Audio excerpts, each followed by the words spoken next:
What's up, guys? Welcome to another amazing episode. We are actually working on the brakes today. Right now this car has drilled rotors in the front and solids in the back, so we're gonna go ahead and replace those with nice slotted rotors. We are also gonna install brand new pads and do a flush on the brake system, but overall, guys, I'm gonna teach you how to do your brakes on your DC5. I'm sure you guys are experienced with brakes, and if you're not, this is the video for you. So I'm gonna start working in just one side and then I'll do the rear. I'm not gonna record both sides because the video is gonna be super long, so I'm just gonna keep it nice and simple. Just gonna work on the front and then on the back. So make sure you stay tuned and enjoy the video. So these are the brakes that we're gonna be using today. This is one of my personal favorite brands, StopTech. They make absolutely awesome products. These are the front pads and these are the rear pads. This is the fluid that we're using today as well, which is awesome for track use. We are using these rotors. I did have a set of rotors front and rear lingering around from my blue RSX, so we're gonna use them on this car. I literally used these for like 300 miles and I took them off. The reason why I took them off because I upgraded to the Brembos and I changed the style. I went from slotted to solids. So we're definitely gonna reuse these rotors, which are perfectly fine. We got some new hardware, and also we have a wheel stud that is stripped on the passenger side, so I'm gonna replace that one. So overall, guys, we got all the parts right here ready and they're about to go on this beauty.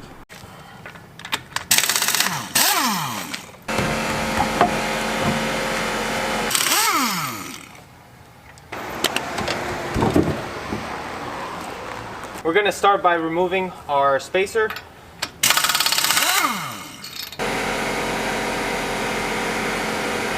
So we're gonna start by turning the rotor this way a little bit. That way you can have a little bit clear access to the caliper, because that's where we're gonna be working. You're gonna need a 12 millimeter in a 3/4.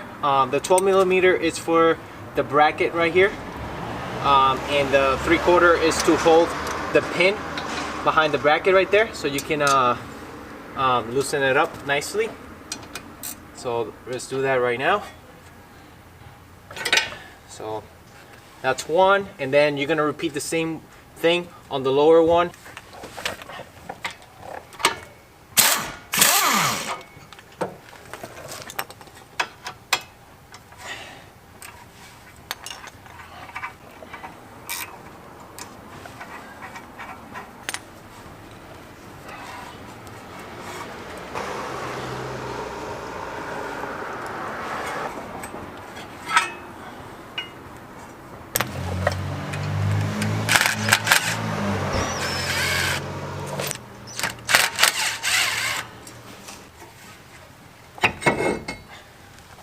Another step that we can do to remove the rust off this hub is to get a wire brush right here and just go at it.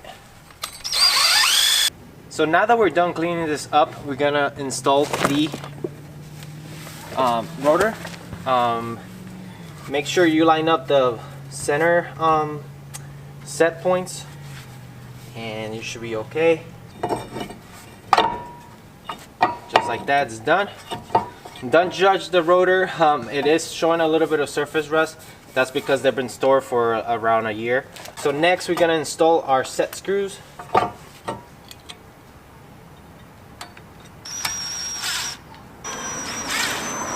going to start working on the brake system right here. Remove these old pads. They're about halfway out. Not too bad.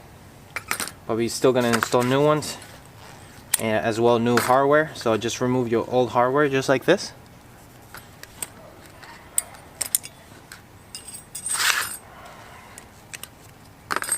That's good enough. You can double check these pins right here, make sure they're not sticking. What I'd like to do is take them out like that, and we're gonna clean them up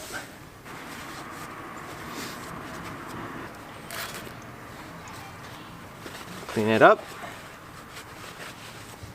Next, you're gonna grab some caliper lube. Re-grease your pins.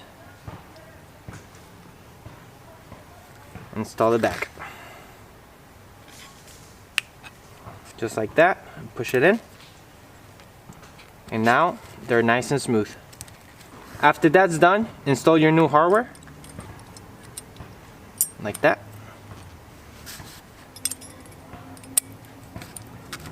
So now this bracket, it's ready for installation. So you can see we installed the new brackets as well as fresh lube for the sliders. So everything's working perfectly and your pad is gonna wear evenly. So let's throw this back on the car and continue the brake job. Grab your bracket right here. Gonna install it back onto the car.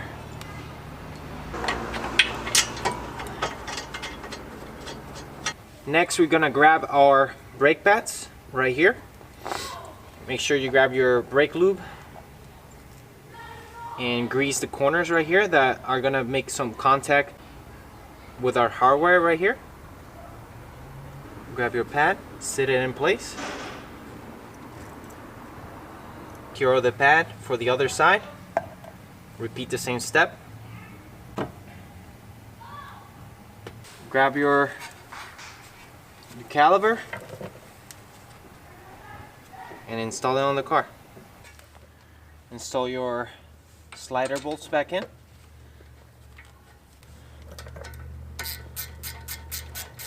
So in my previous video, I installed 25mm spacers, but we're gonna go with 15 on the front and all the way around as well. So that's the difference between 15 and 25. The reason why I'm going smaller is because the tire was sticking out a little bit.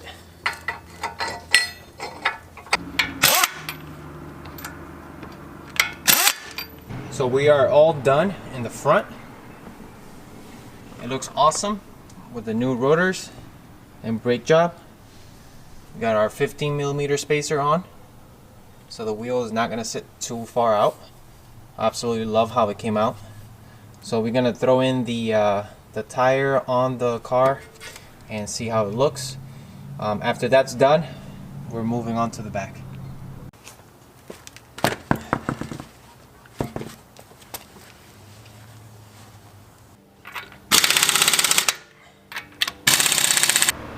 Looks great, guys.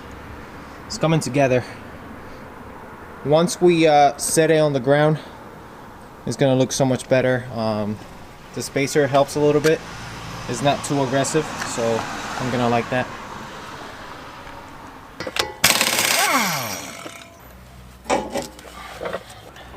Twelve millimeter. This time we're gonna need a 11/16 to hold that slider in place, and that's about it.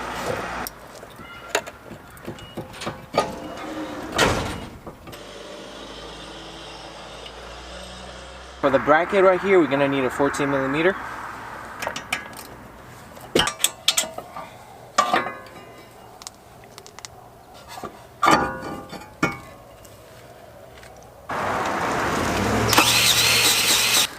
So now onto the fun part, which is rebuilding the caliper bracket.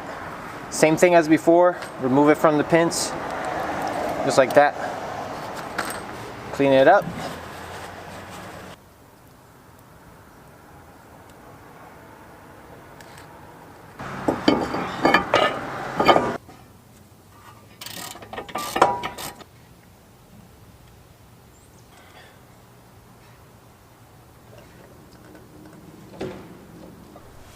So we got the spacer on. So you can see it's not so aggressive as the 25mm. It's just subtle enough. We got the pads in. We got that bracket inside the caliper right there. You need to get a device that pushes this piston back in order to clear the new pads. You're gonna come over here and top off your fluid and have somebody or a speed bleeder for the caliper in order to bleed it. So that's something that we're gonna do on a later date. But for now, the job is done. I'm gonna do the same thing I did here on the passenger side next. I'm gonna do it off camera because otherwise this video will be super long. But overall, guys, you get the idea. We got the brakes in. It looks absolutely awesome. Car is looking extremely clean. Ignore the rust, the surface rust right now. That's because the rotor hasn't been used in over a year. Once I start driving the car, it's gonna look super clean again, and I'll show you guys that finished product in another video. Alright boys, so we're going to conclude this video. I hope the tips and footage that you saw, it was helpful for those of you that do not know how to do brakes or are kind of afraid of jumping into this kind of job. It is a bit labor intensive. It does take a lot of time, so make sure you have time to do something like this. If you have help, that would be awesome. That way you can bleed your brakes as well. The bleeding process you don't have to do all the time, but if your fluid is dirty, it's definitely recommended to do so. Overall, this project is turning to be super awesome and turning to be super clean. We're tackling all the areas that need attention. We did the interior, now we're doing the brakes. So we're almost there, guys. So stay tuned for more. I do have more content for you regarding this car, so I'm very excited to release it. But guys, thank you so much for watching. I appreciate all the support that you guys are doing. If you guys have any questions, make sure you leave it in the comment section below. Also, it's cold season, so make sure you grab your hoodie and represent the store. We have different styles with the Integra Type S and also the RSX Type S, so there's definitely one for each and multiple sizes. Also guys, don't forget to press the like button and subscribe for more content, and stay tuned. Hit the bell notification so you're notified when a new video is up. Thank you for watching, and until the next one, peace. I could do this all day, I could hear them all hate. Don't care what they all say, I'm gonna do it my way. Got 'em like, whoa.